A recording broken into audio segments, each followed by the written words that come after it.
یہ قرآن عربی ہے جس میں کوئی عیب اور اختلاف نہیں، تاکہ وہ ڈر مانے۔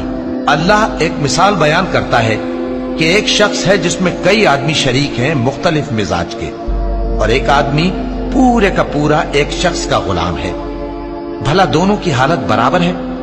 نہیں، الحمدللہ، مگر یہ اکثر لوگ نہیں جانتے۔ اے پیغمبر، تم بھی مرنے والے ہو اور یہ بھی مرنے والے ہیں، پھر تم سب قیامت کے دن اپنے پروردگار کے سامنے جھگڑو گے۔ پھر اس سے بڑھ کر ظالم کون جو اللہ پر جھوٹ بولے اور سچی بات جب اس کے پاس پہنچ جائے تو اسے جھٹلائے۔ کیا جہنم میں کافروں کا ٹھکانہ نہیں ہے؟